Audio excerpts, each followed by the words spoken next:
joined by the man behind the challenge, Managing Director Grant Dalton. Good morning, Grant. Appreciate your time this morning.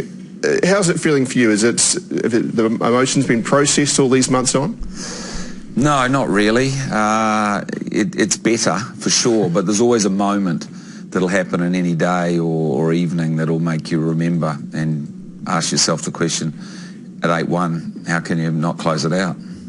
I suppose that would have something to do with you deciding to stick around those moments, those questions in your head, because it looked certain you weren't sticking around for another campaign. You made that seemingly clear, but that must be one of the things that pushes over the line for you. Well, three things really. The first was coming home and the emotion and the way the public were towards the team. The second was as the guys started signing up again, and you suddenly got this responsibility to put the money together to try and do it. And really the third thing is I've got a runway left, I think, and I don't want to retire thinking probably I should have had one more crack. That welcome back was wonderful. The way New Zealand embraced the team coming back without the trophy, it's fair to say New Zealand sporting public can be brutal at times, and success is often the gauge, but it certainly was the drama that was created throughout the series, and the wave of support is something that I've almost never seen in New Zealand sport. Well, we always knew it was going to be big, in New Zealand. There was always going to be a lot of people in that Shed 10 day and that welcome home parade as such.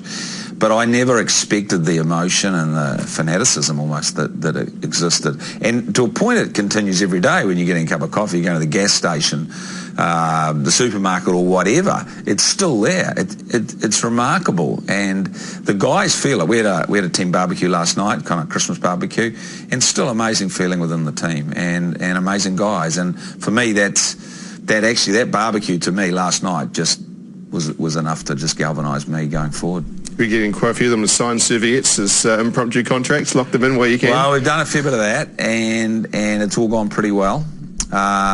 We've been under a massive pressure from offshore, like more than in my time with the team that I've seen before, because we kind of 0800 design a boat, for a catamaran. There's no teams that do it.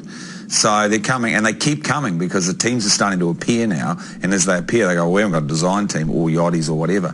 So even yesterday, I was aware of 2 more hits on guys that have actually committed, but they're still hitting on them. The level of sailing was unparalleled. We haven't seen anything like that with the America's Cup before, of course, going to the Cats. When you look back at the campaign and especially that race 10, I believe it was, that epic race, you must be pretty proud of the level of sailing that was put out for the world to see. Yeah, I've sort of a bit of a blur, really. I remember the first couple of races when we went up after the first day, coming in and saying to Kevin Shoebridge, actually, saying, because we had no idea that we were fast enough, saying, I can't believe it, we're actually going to be quick enough. And I remember that bit, and I remember the last race, and I've kind of other than I nearly tipped the boat over, I've kind of lost all the rest in the middle, somewhere in a blur of trying to recover after the races and sleeping and press and sponsors. But the guy, I think the team was epitomised by that last race, where we knew we had to, we were outgunned speed-wise, but we had to lead out of the start around the first 2 marks and maybe hold on, and we did. Dean did a great job in the start. The guys dug, but we just got gunned down.